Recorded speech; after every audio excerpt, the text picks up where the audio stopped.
Gak lama kemudian suatu malam seorang sahabat Abdullah bin Zaid bermimpi.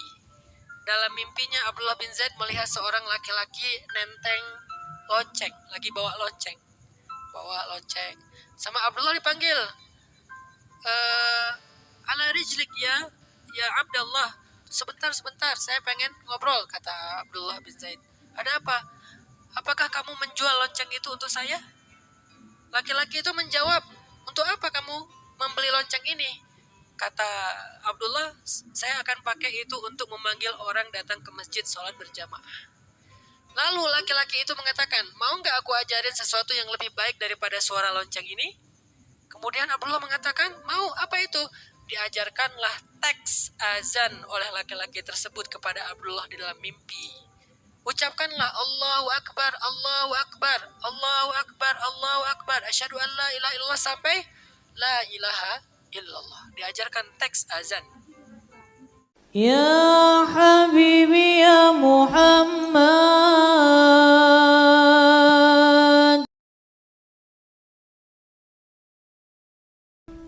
Saya akan memulai dari sebuah hadis yang disampaikan oleh Rasulullah Shallallahu Alaihi Wasallam.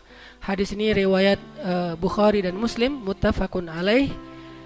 An Abi Hurairah radhiyallahu anhu anna Rasulullah sallallahu alaihi wasallam qala, dari Abi Hurairah radhiyallahu an bahwa Rasulullah sallallahu alaihi wasallam bersabda, "Lau ya'lamun nasu ma fin nida was-saffil awwal thumma lam yajidu illa ay yastahimu alaih lastahamu alaih." Kalau seandainya manusia tahu apa yang ada di dalam azan dan shaf pertama, kemudian mereka tidak mendapatkan kesempatan itu kecuali dengan cara mengundi, maka mereka akan melakukan undian tersebut. Nah, hadis ini menjadi sebuah pembukaan bagi kita, di mana Nabi SAW seolah-olah di sini sedang memberitahu kita tentang miracle of azan, keajaiban atau hal-hal yang luar biasa yang ada di dalam azan. Sehingga seandainya orang tahu, kan pertanyaannya, yuk kita cari tahu apa itu. Karena kalau kata Nabi, lau ya'lamun nas, bukan lau ya'lamul muslimun atau mu'minun atau ahlul masjid, tapi lau ya'lamun nas, seandainya semua manusia. Artinya azan ini punya kebaikan yang terbuka luas untuk setiap orang, bukan hanya kepada muazzin, tetapi kepada semua orang. Nah, malam ini kita akan membedah hadis muttafaqun alaih ini dengan ayat dan hadis-hadis yang lain. Apa sih yang terkandung di dalam azan? Apa makna dari azan? Apa hakikat dari azan? Apa filosofi dari azan? Apa pesan-pesan praktikal dari azan? Dan gimana cara kita mengamalkan semua keistimewaan yang dimiliki oleh azan? Dan nanti call to actionnya, biar kita nggak cuma ngaji, seperti yang tadi udah disampaikan oleh Kakak Buni, maka kita kalau udah tahu apa yang ada di dalam azan, yuk kita sama-sama belajar azan. Tapi kan gak semua kita muazin, Ustadz. Nah, kita belajar dulu nih tentang apa yang ada di dalam azan, sehingga kita emang layak banget untuk belajar azan. Dan belajar azan yang kita akan adakan di Masjid Nurul Falah di bulan Ramadan ini, karena kita ambil momentum Ramadan, punya goals, punya visi supaya menara-menara masjid di Indonesia itu terdengar suara-suara yang indah.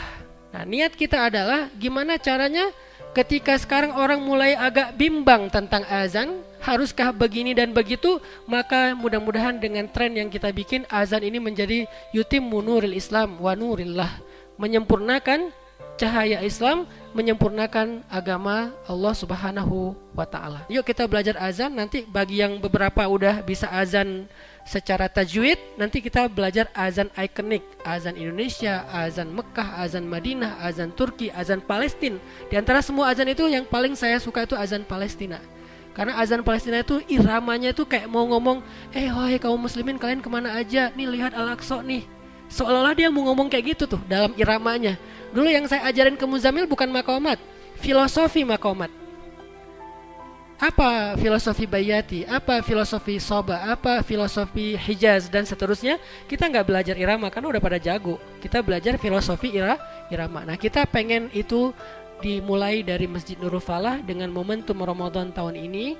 Mudah-mudahan anak-anak muda di sini yang hadir malam ini menjadi semuanya man sanna fil islami sunnatan hasanah, yang membuat tren positif di dalam Islam. Itu hadis tren. Jadi kalau bilang dakwah kok tren, pahami dulu hadis-hadisnya. Hadis itu ada sekian juta.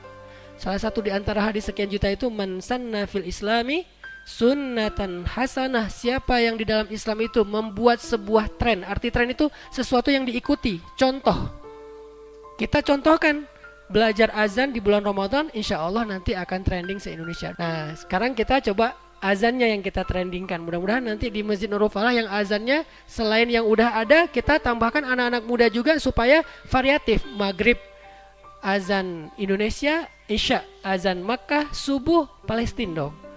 Zuhur asar azan Eropa atau apalah gitu ya nanti. Yang jelas azannya itu variatif dan banyak yang insya Allah akan tertarik ke masjid. Oke, kita akan bahas tentang keistimewaan yang ada di dalam azan. Saya akan bahas dulu dari sejarah azan. Singkat saja bahwa azan ini baru disyariatkan menurut jumhur ulama, bukan ijma ya. Jumhur itu artinya mayoritas ulama. Bersepakat bahwa azan ini mulai disyariatkan pada tahun pertama Hijriah. Berarti di mana tuh? Di Madinah. Setelah Nabi berhijrah. Jadi ceritanya waktu Nabi berhijrah, program pertama yang Nabi lakukan di kawasan setelah hijrah itu adalah membangun masjid. Beliau hijrah, berhenti di Kuba, beliau bangun masjid yang kelak kemudian dikenal dengan nama Masjid Kuba. Kemudian dari Kuba udah ngumpul semua, lanjut masuk ke dalam kota Madinah, karena dulu Kuba tidak disebut sebagai kota Madinah. Setelah masuk ke kota Madinah juga yang pertama dilakukan Nabi adalah membangun masjid. Udah dibangun masjid oleh para sahabat, kemudian mereka bingung, ini gimana cara manggil orang ke masjid untuk sholat berjamaah sehari 5 kali. Ada yang ngusulin bikin api di atas bukit, kalau udah kelihatan api ke masjid. Wah, mirip Majusi kata yang lain. Ada yang ngusulin pakai trompet, saksofon ya, wes, Kennedy ya. Ternyata ini mirip dengan orang Yahudi. Wah, ada yang ngusulin pakai lonceng. Kalau lonceng lebih keras suaranya, katanya mirip Nasrani. Akhirnya disepakatilah kita panggil aja dengan kalimat as-salatu jami'ah. Belum ada azan. Jadi setiap waktu sholat Bilal dipilih oleh Nabi. Nah pertanyaannya, kenapa Bilal? Bukankah ada Abdullah ibnu Mas'ud?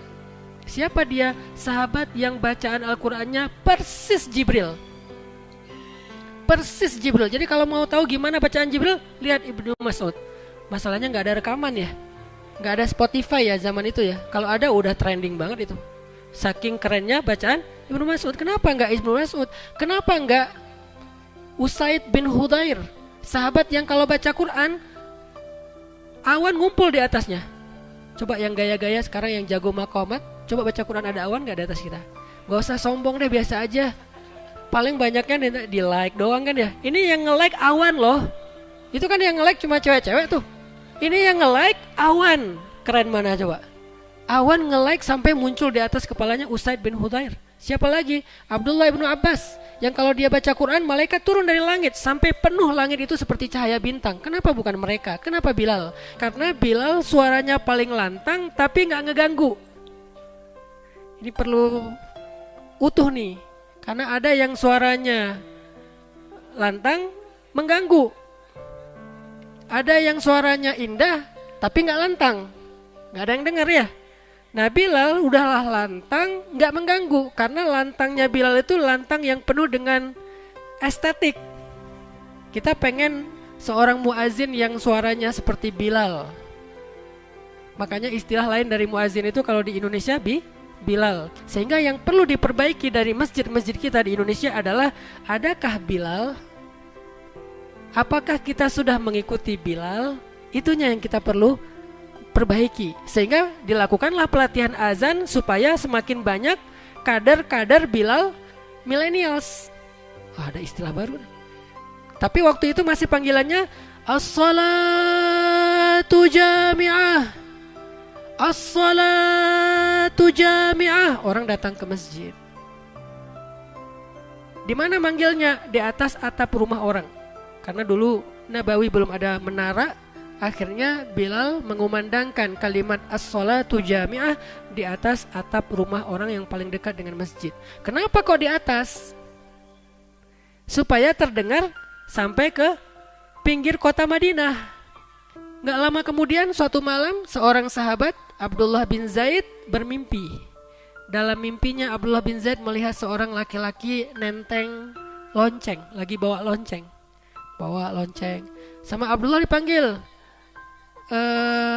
ala rijlik ya Abdullah, sebentar saya pengen ngobrol, kata Abdullah bin Zaid. Ada apa? Apakah kamu menjual lonceng itu untuk saya? Laki-laki itu menjawab, untuk apa kamu membeli lonceng ini? Kata Abdullah, saya akan pakai itu untuk memanggil orang datang ke masjid sholat berjamaah. Lalu laki-laki itu mengatakan, mau gak aku ajarin sesuatu yang lebih baik daripada suara lonceng ini? Kemudian Abdullah mengatakan, mau, apa itu? Diajarkanlah teks azan oleh laki-laki tersebut kepada Abdullah di dalam mimpi. Ucapkanlah Allahu Akbar, Allahu Akbar, Allahu Akbar, Allahu Akbar, asyhadu an la ilaha illallah sampai la ilaha illallah. Diajarkan teks azan. Walaupun berbeda pendapat di antara ulama, ada yang 2, ada yang 4 takbirnya, kemudian syahadat dan seterusnya. Tetapi intinya adalah teksnya seperti itu. Ketika bangkit dari tidurnya, datang sholat subuh ke masjid, Abdullah bin Zaid menceritakan kisah mimpinya kepada Rasulullah. Maka Nabi mengomentari mimpi itu dengan kalimat, sesungguhnya itu adalah mimpi yang benar. Maka ajarkanlah apa yang kamu hafal dari kalimat azan itu kepada Bilal. Yang mimpi siapa? Abdullah bin Zaid. Tapi diajarkannya ke siapa? Tetap Bilal. Dan Abdullah bin Zaid gak bilang, kan Rasul saya yang mimpi, kok diajarin ke dia? Bukannya saya yang perform? Kan ini liriknya saya yang dapat, saya yang perform dong. Enggak, disitulah para sahabat berlapang dada. Dan Allah memilih siapapun di antara hambanya untuk diberikan ilham yang baik. Padahal Allah kalau mau sangat layak kalau diberikan teks ini kepada Rasulullah langsung. Tetapi kenapa lewat Abdullah bin Zaid? Supaya semua sahabat itu punya rasa memiliki terhadap ibadah sholat dengan azannya. Bukan hanya dari Rasul, tapi dari kami kaum muslimin. Lalu Umar juga ternyata mimpi yang sama, cuman telat ngomongnya. Bukan ngaku-ngaku ya, Umar udah orang mimpi kamu juga sama. Enggak. Sahabat gak ada yang sejur'ah itu, tidak ada yang seaib itu. Umar juga mimpi dengan mimpi yang sama. Umar ini memang orang yang sering banget dikasih ilham sama Allah. Bukan itu doang, udah banyak lah ilham-ilham yang keren yang Allah berikan kepada Umar. Ya Rasulullah, sesungguhnya saya memimpi dengan mimpi yang sama.